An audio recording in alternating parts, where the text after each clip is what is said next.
Hello everyone, আমি doctor আতা মল্লিক।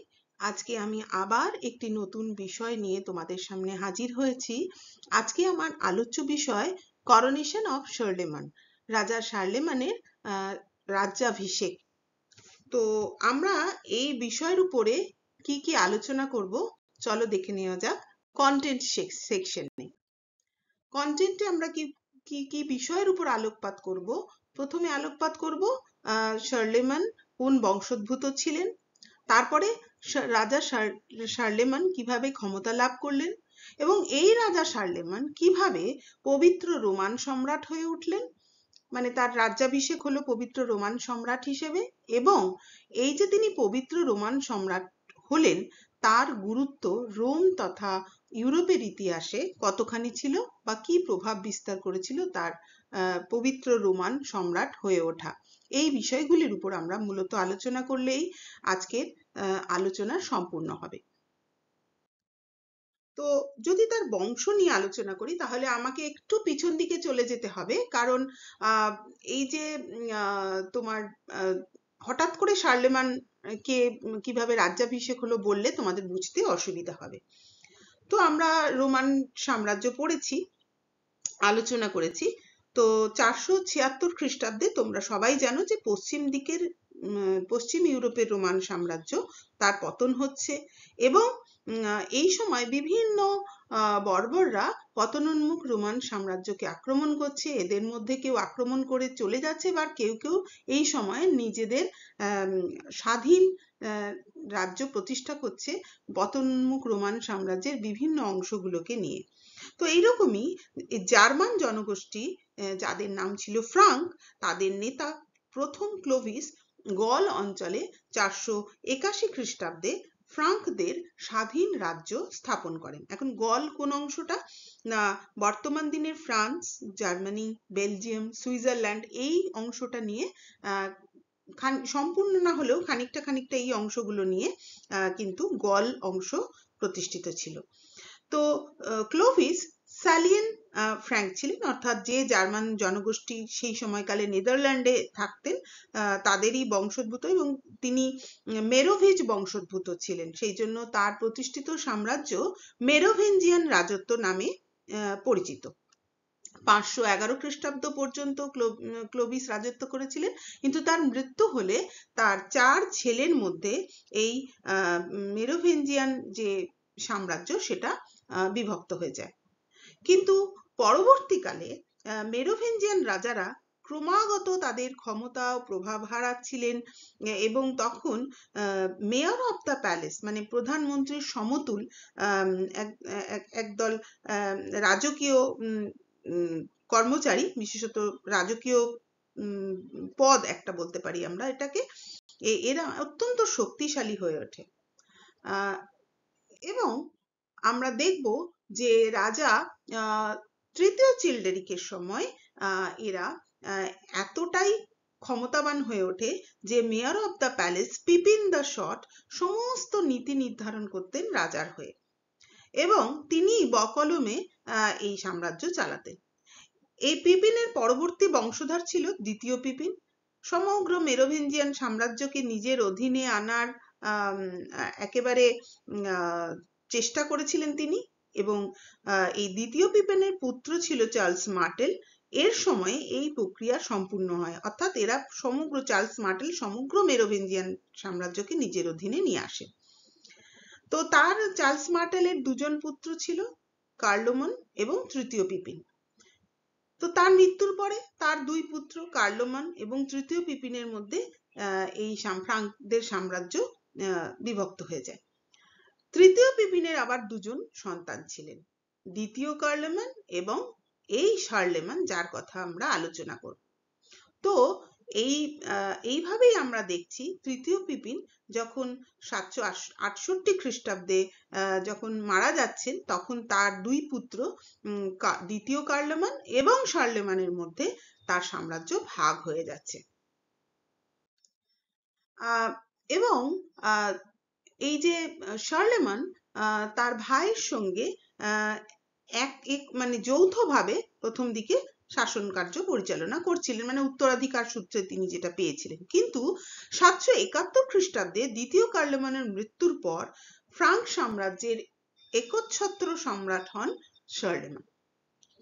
এখানে শার্লেমান কথাটা যদি মানে বলি, তাহলে প্রথমে এটা একটা ল্যাটিন শব্দ যেটা কার্লোস ম্যাগনাস থেকে এসছে, যার মানে হচ্ছে চার্লস দ্য গ্রেট। এবং শার্লেমান তার নিজের মানে যে উত্তরাধিকার সূত্রে যে সাম্রাজ্য পেয়েছিলেন তার বাইরে তিনি অনেক মানে বড় অঞ্চলগুলোকে জয় করেছিলেন যুদ্ধের মাধ্যমে। ফলে সমগ্র পশ্চিম ও মধ্য ইউরোপে এক বিশাল সাম্রাজ্য তিনি প্রতিষ্ঠা করতে পেরেছিলেন বিভিন্ন রাজ্য জয়ের মাধ্যমে। তার নাম অনুসারে তার প্রতিষ্ঠিত সাম্রাজ্য ক্যারোলিঞ্জীয় সাম্রাজ্য নামে পরিচিত এবং তিনি 814 খ্রিস্টাব্দ পর্যন্ত রাজত্ব করেছিলেন। এখন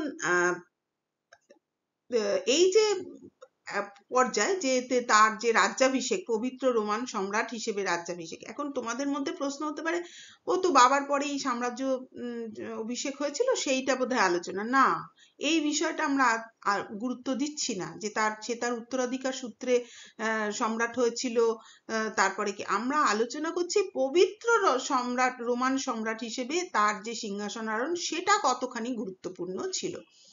তো শার্লেমান এটা নিয়ে আলোচনা করতে গেলে বলতে হয় যে শার্লেমান তার বাবার মতো পোপতন্ত্র রক্ষার নীতিকে অব্যাহত রেখেছিলেন এবং তার নতুন বিজিত রাজ্যগুলিতে খ্রিস্ট ধর্ম তিনি প্রচার করতেন। আচ্ছা, এখানে একটা কথা বলা খুবই প্রয়োজনীয় যদিও, সেটা হচ্ছে যে সম্রাট অশোকও কিন্তু বৌদ্ধ ধর্ম গ্রহণ করেছিলেন এবং তিনি বৌদ্ধ ধর্ম প্রচার করেছিলেন এশিয়ার বিভিন্ন দেশে।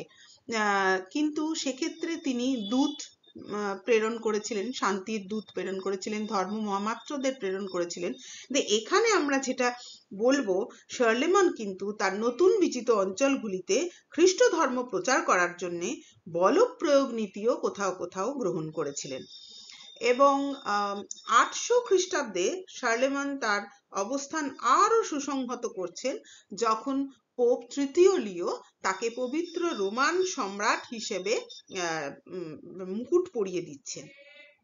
আমরা যদি বলি যে এই পোপ কে ছিলেন, কেনই বা পোপ তাকে এই মুকুট পরিয়ে দিচ্ছেন, কি কি পোপের সঙ্গে তার কি সম্পর্ক, তাহলে এইটুকুনি বলতে হয় যে পোপ তৃতীয় লিও 795 খ্রিস্টাব্দে পোপ হিসেবে নির্বাচিত, রোমের পোপ হিসেবে নির্বাচিত হয়েছিলেন। কিন্তু রোমান চার্চের আভ্যন্তরীণ গোলযোগের কারণে তিনি নিজের ক্ষমতা কখনোই প্রয়োগ করতে পারেননি বা প্রতিষ্ঠা করতে পারেননি। 799 খ্রিস্টাব্দে তিনি ইতালিতে পালিয়ে যান। মানে আভ্যন্তরীণ গোলযোগ কতটা খারাপ পরিস্থিতিতে যায় যে তিনি ইতালিতে পালিয়ে যান রোম ছেড়ে। এই সময় আমরা দেখব যে এই পোপকে রক্ষা করছে কে না শার্লেমান। শুধু রক্ষা করছে তাই না, তিনি সুরক্ষা প্রদান করে তাকে পুনঃপ্রতিষ্ঠিত করছেন রোমে।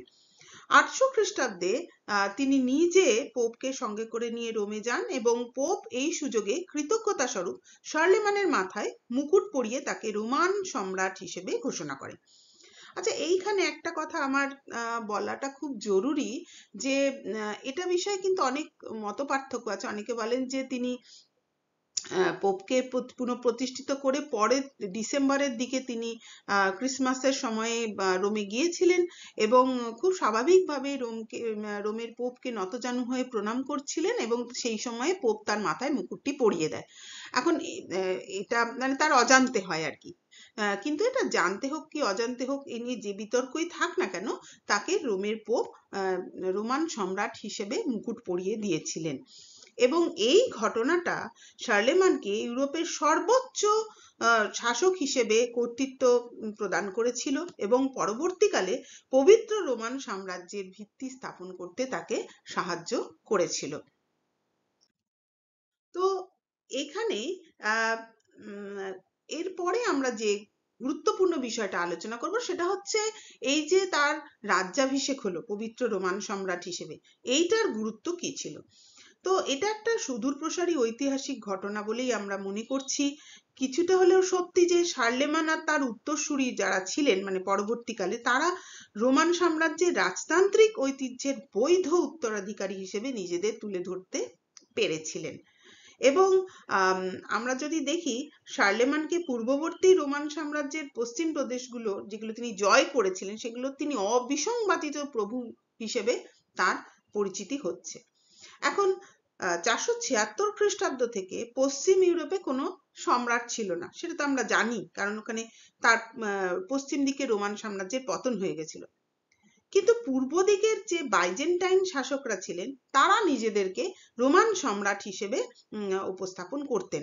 এখন পূর্ব দিকের যে সম্রাটরা নিজেদের রোমান সম্রাট হিসেবে, বৈধ রোমান সম্রাট হিসেবে উপস্থাপন করবেন, এটা খুব স্বাভাবিক, কারণ আমরা জানি যে রোমান সাম্রাজ্য একসময় পূর্ব ও পশ্চিম দুটো ভাগে ভাগ হয়ে যায়। তো পশ্চিম দিকের যদি পতন হয়ে যায়, তাহলে পূর্ব দিকের সম্রাটরা অবশ্যই তাদেরকে বৈধ রোমান সম্রাট হিসেবেই দাবি জানাবে, এটাই খুব স্বাভাবিক। এবং এইখানে আমরা দেখব যে এইভাবে করে দেখা যাচ্ছে যে পূর্ব দিকের যে রোমান সম্রাট, তাদের হাতেই মূলত তারা নিজেদের বৈধ বলতে বলে, যে মানে পশ্চিম দিকে তারা আধিপত্য বিস্তার না করলেও তারা নিজেদের বৈধ বলতে বলে তাদের হাতেই যেন কোথায় একটা ক্ষমতা জনগণ তাদের সম্মান করত। এখন এই যে পশ্চিম ইউরোপে রোমান সম্রাট হিসেবে শার্লেমানের রাজ্যাভিষেক রোমান সাম্রাজ্য পুনরুদ্ধারের প্রচেষ্টাই ছিল না, বরং শার্লেমানের অধীনে ক্যারোলিঞ্জীয় রাজতন্ত্র যে বিশাল ক্ষমতা অর্জন করেছিলেন তা প্রকাশের এটা একটা উপায় ছিল। এবং এই উপাধি ব্যবহার করে শার্লেমান পশ্চিম ইউরোপের রাজনৈতিক ক্ষমতার একচেটিয়া অধিকার দাবি করেছিলেন। এখন এই যে শুধু শার্লেমানের দিকটা আলোচনা করছি, তাহলে পোপেরই বা কি হচ্ছে? এই যে রোমান সম্রাট উনি শার্লেমানকে উপাধি দিলেন তৃতীয় লিও, এর ফলে তিনি চার্চ আর ক্যারোলিঞ্জীয় রাষ্ট্রের মধ্যে সম্পর্ককে অত্যন্ত দৃঢ় করতে পেরেছিলেন। এবং ক্যারোলিঞ্জীয়রা পোপের খুব ভালো বন্ধু হিসেবে পরিচিতি লাভ করেছিল। এর বিনিময়ে চার্চের সমর্থন তারা পেয়েছিল। তৃতীয় লিওর কাছ থেকে রোমের সম্রাটের উপাধি গ্রহণ করার ফলে শার্লেমান ধর্মীয় বিষয়ে পোপের প্রাধান্য এক প্রকার স্বীকারই করে নিয়েছিলেন। ফলে পোপের নিজস্ব কর্তৃত্ব ব্যাপকভাবে বৃদ্ধি পেয়েছিল। এবং পরবর্তীকালের যে যে সম্রাটরা ছিলেন, মানে পরবর্তী শার্লেমানের পরে, তাদের বৈধ মর্যাদা বৈধ করার জন্য পোপের স্বীকৃতি লাভ করাটা অত্যন্ত গুরুত্বপূর্ণ বলে মনে হতে থাকে। কারণ তারা পরবর্তী যারা, এটা কিন্তু কোনো নিয়ম ছিল না যে পোপের কাছ থেকেই তার রাজ্যাভিষেক হবে, কিন্তু এই শার্লেমান এই বিষয়টা চালু করে দেওয়ার পরে তার পরবর্তী বংশধররা কিন্তু এটা ফলো করতে থাকে। এর ফলে রাষ্ট্রীয় বিষয়ে চার্চ কিছুটা প্রভাব বিস্তার করতে শুরু করে। রাষ্ট্র যেমন চার্চের ব্যাপারে হস্তক্ষেপ করত, তেমনি চার্চও রাষ্ট্রের ব্যাপারে হস্তক্ষেপ করত। আরো বেশ কিছুদিন পরে আমরা দেখব এই হস্তক্ষেপের বিষয় নিয়ে চার্চ আর রাষ্ট্রের মধ্যে একটা গুরুতর দ্বন্দ্ব দেখা দিয়েছিল, সেটা যদিও বেশ কিছুদিন পরে। এখন আমরা যদি দেখি, এই যে পোপ রোমান সম্রাটকে রাজ্যাভিষেক করতে গেলে নতুন কিছু রীতিনীতি, উনি ধর্মীয় রীতিনীতি অনুসরণ করতেন। মধ্যযুগের ইউরোপে রাজতন্ত্রের ধারণার উপরে এই রীতিনীতিগুলোও একটা প্রভাব বিস্তার করেছিল। পোপের কাছ থেকে রাজত্ব গ্রহণের অর্থ হয়ে দাঁড়ালো সম্রাট কর্তৃক ঐশ্বরিক অনুমোদন, অর্থাৎ রাজতান্ত্রিক ক্ষমতা এখন ঐশ্বরিক অধিকার। মানে যেহেতু পোপ মানে চূড়ান্ত ধর্মগুরু খ্রিস্ট ধর্মের, তিনি যখন মুকুট পরিয়ে দিচ্ছেন, তখন এটা ঐশ্বরিক অনুমোদন পেল। এবং ঐশ্বরিক অনুমোদন পেল বলেই রাজার মানে রাজতন্ত্রের একটা ঐশ্বরিক অধিকার জন্মালো। এবং এটা একটা চূড়ান্ত সিদ্ধান্ত, এবং রাজার বক্তব্যও সেই হিসেবে জনগণের কাছে চূড়ান্ত বক্তব্য বলেই গৃহীত হলো।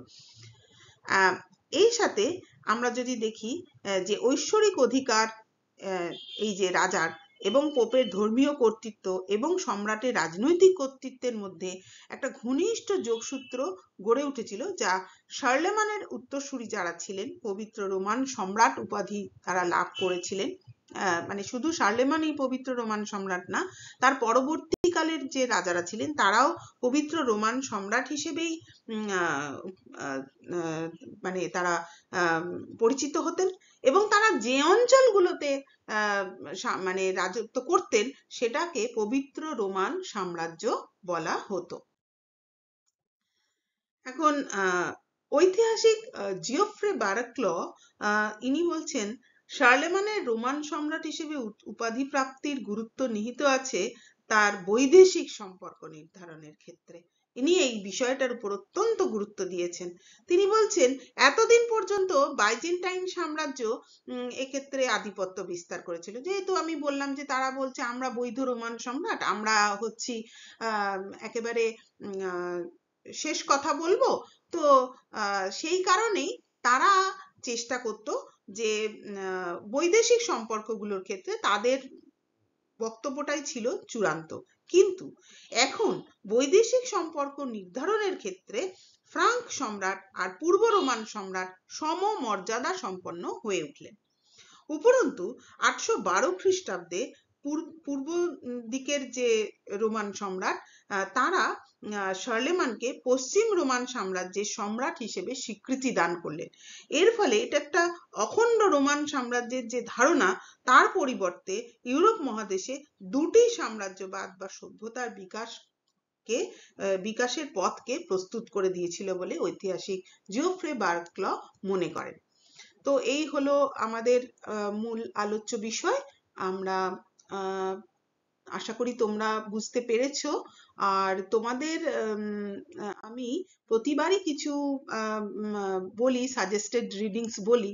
দেখো, আমি জিওফ্রে বারাক্লর যে বইটার কথা আমি বললাম, যেটা থেকে আমি উদ্ধৃতি দিলাম, সেটা দেখো, the crucible of Europe, the 9th and 10th centuries in European history। এই বইটা খুব ভালো। আর জেনেথ নেলসনের একটা বই আছে, king and the emperor, a new life of Charlemagne, এই বইটাও খুব ভালো, এবং 2019-এ এই বইটি পাবলিশড হয়েছে। আর জোয়ানা স্টরের বইটা শার্লেমানের উপরে, এই বইটাও খুব ভালো, তোমরা ইন্টারনেটে এগুলো খুঁজে নিতে পারো। তোমাদের আমি প্রতিবারই প্রশ্ন বলে দিই, মানে কি প্রশ্ন আসতে পারে এই আলোচ্য বিষয় থেকে, সেটা দেখো যে আমাদের আলোচ্য বিষয়ের থেকে যেটা আসে মোটামুটি আন্দাজে একটা, যে পবিত্র রোমান সাম্রাজ্যের সম্রাট হিসেবে রাজা শার্লেমানের সিংহাসন আরোহণ কেন গুরুত্বপূর্ণ বলে তুমি মনে করো। এটাই এরকম ভাবেই আসাটা স্বাভাবিক। অথবা ওই যে বলেছি যে 800 খ্রিস্টাব্দে শার্লেমানের যে রাজ্যাভিষেক হয়েছিল সেটা ইউরোপের ইতিহাসে কতটা গুরুত্বপূর্ণ, এটাকে তুমি বিশদে আলোচনা করো, এটা হতে পারে। তো প্রতিবারের মতো এবারও তোমাদের জন্য সারপ্রাইজ আছে। আমার ডেসক্রিপশন বক্সে একটা হ্যান্ডআউট দেওয়া আছে, কারণ তোমরা তো দেখলে এর কোনো বাংলা বই সেভাবে পাওয়া যায় না। তো আমি বিভিন্ন ইংলিশ বই থেকে নিয়ে একটা বাংলা তোমাদের হ্যান্ডআউট দেওয়ার চেষ্টা করেছি। কাইন্ডলি ডেসক্রিপশন বক্স থেকে সেই হ্যান্ডআউটটা তোমরা নিয়ে নেবে। Thank you very much for bearing with me. Thank you.